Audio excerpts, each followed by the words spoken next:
മൂകം കരോതി വാചാലം പങ്കും ലംഘയത്തെ ഗിരിം യത്കൃപാത്തമഹം വന്ദേ പരമാനന്ദമാധവം. ഇന്ന് നാരായണീയം 63ാമത്തെ ദശകത്തിൽ 5ഉം 6ഉം ശ്ലോകങ്ങളുടെ അർത്ഥം പറയാം. അർത്ഥം പറയുന്നത് കിഴക്കേപ്പാട്ട് വാര്യത്ത് ഭാരതി. 5ാമത്തെ ശ്ലോകം: ഭവതി വിധൃതശൈലേ ബാലികാഭിർവയസ്യൈരപിപീതവിലാസം കേളിലാപാതിലോലേ സവിധമിളിതധേനൂരേകഹസ്തേന കണ്ടൂയതി സതി പശുപാലാസ്തോഷമൈഷന്ത സർവേ. ഭഗവാൻ ഗോവർദ്ധനപർവ്വതവും കയ്യിലേറ്റിയും കൊണ്ട് നിൽക്കുകയാണ്. അങ്ങനെ എല്ലാവരെയും രക്ഷിച്ചുകൊണ്ട് പർവ്വതത്തിൻ്റെ അടിയിലായിട്ട് എല്ലാവരെയും നിർത്തി ഗോപന്മാരെയും പശുക്കളെയും ഒക്കെ പർവ്വതത്തിൻ്റെ ചുവട്ടിൽ നിർത്തിയിട്ട് അങ്ങനെ ആ പർവ്വതം പൊക്കി പിടിച്ചും കൊണ്ട് നിൽക്കണം. അപ്പോൾ ഭവതി വിധൃതശൈലേ, അങ്ങ് ഭവതി എന്നുള്ളത് അവിടെ ക്രിയ അല്ല, ഭവാൻ എന്നുള്ളതിൻ്റെ സപ്തമി ഏകവചനാണ്. ഭവതി വിധൃതശൈലേ, അങ്ങ് ശൈലം പൊക്കിക്കൊണ്ടിരിക്കേ, വിധൃതമായ ശൈലത്തോടു കൂടിയവനായിരിക്കേ, അങ്ങ് പർവ്വതം പൊക്കിക്കൊണ്ടിരിക്കുക മാത്രമല്ല, അപ്പോൾ ഒരേ പർവ്വതം പൊക്കി പിടിച്ച് നിന്നല്ല ഉള്ളൂ. ബാലികാഭി വയസ്യൈ അപി വിഹിതവിലാസം കേളിലാപാതിലോലേ. കേളികൾ ആലാപം തുടങ്ങിയതിലൊക്കെ ലോലനായി താല്പര്യത്തോടു കൂടി, അല്ലെങ്കിൽ കേളിലാപം എന്നുള്ള നേരം പോക്കായിട്ടുള്ള ആലാപനം പറയല്ലോ, സംസാരം, നേരം പോക്കളായിട്ടുള്ള ആ സംസാരങ്ങളിൽ തൽപരനായിക്കൊണ്ട് അങ്ങ് വർത്തിക്കേ. കേളിലാപാതി ലോലേ, കേളിയായിട്ടുള്ള രസകരമായിട്ടുള്ള അല്ലെങ്കിൽ നേരം പോക്കുകളായിട്ടുള്ള ശബ്ദങ്ങൾ അല്ല സംസാരങ്ങൾ, അതിൽ താല്പര്യത്തോടു കൂടി അങ്ങ് ഈ പർവ്വതവും പൊക്കി പിടിച്ചുകൊണ്ടിരിക്കുകയാണ്. കൂട്ടത്തിൽ സംസാരിക്കുന്നുണ്ട്, ഇങ്ങനെ നേരം പോക്കുകൾ പറയുന്നുണ്ട്. ആരോട്? ബാലികാഭി വയസ്സീഹി അഭി, ബാലികമാരോടും പെൺകുട്ടികളുണ്ട്, ഭഗവാന്റെ കൂട്ടുകാരായിട്ടുള്ള പെൺകുട്ടികളുണ്ട്. പിന്നെ ഗോപന്മാർ അവരുടെ കുട്ടികൾ ആൺകുട്ടികളും, ബാലിക വയസ്സീഹി ഒപ്പം സമപ്രായക്കാരായിട്ടുള്ള ആൺകുട്ടികളുണ്ട്, പെൺകുട്ടികളുണ്ട്. എല്ലാവരുമായിട്ട് നേരം പോക്ക് പറഞ്ഞുകൊണ്ടാണ് ഇരിക്കണത്. ഈ പർവ്വതം പൊക്കി പിടിച്ചിട്ടുണ്ട് ഒരു കൈകൊണ്ട്. അതുമാതിരി കൂട്ടുകാരോട് വർത്തമാനം പറയണമുണ്ട്. ഇനി അതുമാത്രമല്ല, സവിധമിളിതധേനൂഹു ഏകഹസ്തേന കണ്ടൂയതി സതി. സവിധമിളിതധേനൂഹു, സമീപത്ത് വന്നു ചേർന്നതായിട്ടുള്ള ധേനുക്കളെ, പശുക്കളെ, അതായത് പശുക്കൾക്കൊക്കെ ഇപ്പോൾ ഭഗവാന്റെ അടുത്ത് വന്ന് നിൽക്കാനുള്ളതായിട്ടുള്ളൊരു താല്പര്യം, അവരൊക്കെ ഭഗവാന്റെ ചുറ്റും വന്നുകൂടി പശുക്കളൊക്കെ എന്നാണ്. സവിധത്തിൽ സമീപത്തായി മിളിതങ്ങളായിട്ടുള്ള കൂടിച്ചേർന്നതായ ധേനുക്കളെ ഏകഹസ്തേന ഒരു കൈകൊണ്ട് കണ്ടൂയതി സതി ചൊറിഞ്ഞു കൊടുക്കുകയാണ്. പശുക്കൾ വന്ന് അടുത്ത് നിൽക്കുമ്പോൾ അതിനെയൊക്കെ കണ്ടൂയനം ചെയ്യാൻ വെച്ചാൽ ചൊറിയ. കണ്ടൂയതി സതി, കണ്ടൂയനം ചെയ്തുകൊണ്ടിരിക്കേ, ചൊറിഞ്ഞുകൊണ്ടിരിക്കേ പശുക്കൾക്കൊക്കെ ചൊറിഞ്ഞു കൊടുത്തു. അങ്ങനെ ചെയ്യുന്നതായിട്ടുള്ള അവസരത്തിൽ കണ്ടൂയതി സതി പശുപാലാഹ തോഷമൈഷന്ത സർവേ പശുപാലാഹ, എല്ലാ ഗോപന്മാരും, പശുപാലാഹ ഗോപന്മാർ, എല്ലാ ഗോപന്മാരും തോഷം ഐഷന്ത, തോഷത്തെ പ്രാപിച്ചു. എല്ലാവർക്കും വലിയ സന്തോഷമായി. ഭഗവാൻ ഇങ്ങനെ ഒരു കയ്യിൽ ഗോവർദ്ധന പർവ്വതം പിടിച്ചിട്ടുണ്ട്, മറ്റേ കൈ കൊണ്ട് ഈ പശുക്കളെയൊക്കെ ചൊറിഞ്ഞു കൊടുക്കുന്നുണ്ട്, അടുത്തുള്ളതായിട്ടുള്ള പശുക്കളെയൊക്കെ ചൊറിഞ്ഞു കൊടുക്കുന്നുണ്ട്. എന്ന് മാത്രമല്ല, ഗോപന്മാരോടും സമവയസ്കരായിട്ടുള്ള സമാനവയസ്കരായിട്ടുള്ള ഒപ്പം പ്രായമുള്ളതായിട്ടുള്ള ഗോപകുമാരന്മാരോടും ഗോപസ്ത്രീകളോടും ആയിട്ട്, ബാലികകളായിട്ടുള്ള ഗോപസ്ത്രീകൾ അവരോടും ഒക്കെ നേരം പോക്ക് പറഞ്ഞുകൊണ്ട് വളരെ രസമായിട്ടാണ് അവിടെ കൂടിയിട്ടുള്ളത്.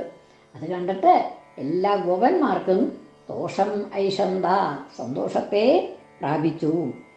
ഭവതി വിധൃതശൈലേ, അങ്ങ് ശൈലം പൊക്കിപ്പിടിച്ചുകൊണ്ടിരിക്കേ, ബാലികാഭിഹി ബാലികമാരോടും വയസ്യൈ അഭി വയസ്യന്മാരോടും, വയസ്യന്മാരെന്ന് തുല്യവയസ്കര്, തുല്യമായ പ്രായമുള്ളതായ ഗോപകുമാരന്മാരോടും അവരോടും കൂടി വിഹിതവിലാസം ഓരോ വിലാസങ്ങൾ ഉണ്ട്. അതായത് നോക്കി ചിരിക്കുക, മന്ദഹസിക്കുക, അതല്ലെങ്കിൽ കണ്ണ് ചിമ്മി കാണിക്കുക, അങ്ങനെയൊക്കെ ഉണ്ടല്ലോ.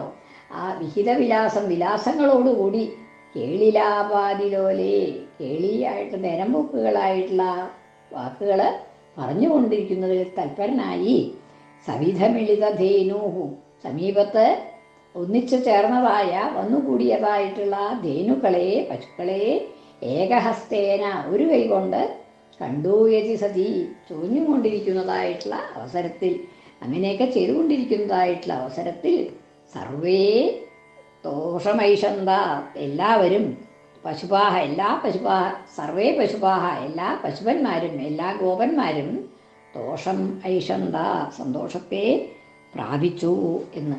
അടുത്ത ശ്ലോകം. അതിമഹാൻ ഗിരിരേഷ തൂവാമകേ കരസരോരുഹിതം ധരതേ ചിരം കിമിതമദ്ഭുതമദ്രിബലം നിധി ത്വദവലോകിഭിരാകതി ഗോപകൈ. അപ്പം ആ ഗോപന്മാർക്ക് ആ അത്ഭുതമായി അവരിങ്ങനെയൊക്കെ പറഞ്ഞു എന്നാണ് പറയണത്. എന്താണ് പറഞ്ഞത്? അതിമഹാൻ ഗിരിഹി ഏഷ ഗിരിഹി അതിമഹാൻ. ഈ പർവ്വതം വളരെ വലിയ പർവ്വതമാണല്ലോ ഗോവർദ്ധന പർവ്വതം. ഈ പർവ്വതം അതിമഹാൻ വളരെ വലിയതാണ് ഈ പർവ്വതം. ഏഷഹ തു ഇവനാകട്ടെ, അതായത് ഈ കൃഷ്ണനാകട്ടെ, ഏഷഹ തു വാമകേകര സരോരുഹി താമര പോലെയുള്ളതായിട്ടുള്ള തൻ്റെ വാമകരത്തിൽ ഇടത്തെ കയ്യിലാണ് പർവ്വതം വെച്ചിരിക്കുന്നത് എന്നാണ്. വാമകേകര സരോരുഹി ഇടത്തെ താമര പോലുള്ളതായിട്ടുള്ള ആ കയ്യിൽ ധരതേ ചിരം കുറെ നേരമായി വഹിച്ചു കൊണ്ടിരിക്കുന്നു.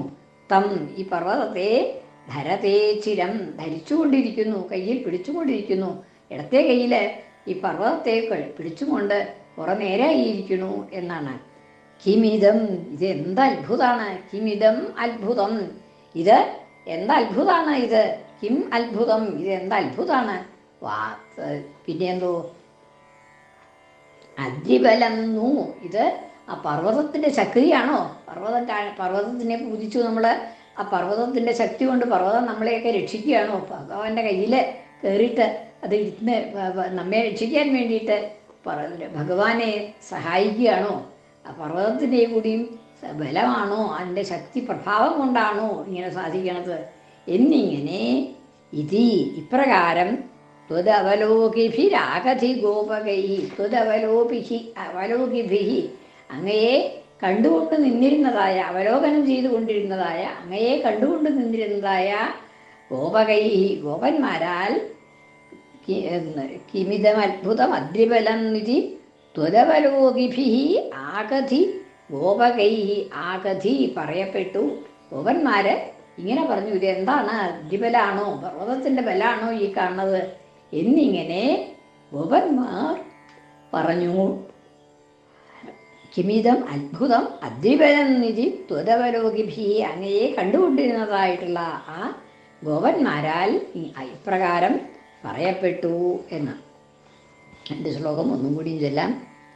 ഭവതി വിധൃതശൈലേ ബാലികാഭിർവയസ്യൈരവി വിഹിതവിലാസം കേളിരാപാതിലോലേ സവിധമിളിതധേനൂരേകഹസ്തേന കണ്ടൂയതി സതി പശുപാലാസ്തോഷമൈഷന്ത സർവേ. കൃഷ്ണാർപ്പണം. മലയാള പരിഭാഷ.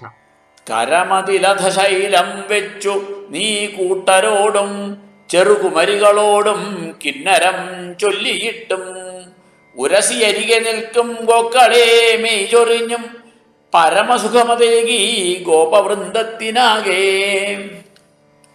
അതിമഹാൻ ഗിരിരേഷതുവാമകേ കരസരോരുഹിതം ധരതേ ചിരം കിമിതമദ്ഭുതമദ്രിബലം നിധി ത്വദവലോകിഭിരാകധി ഗോപകൈ.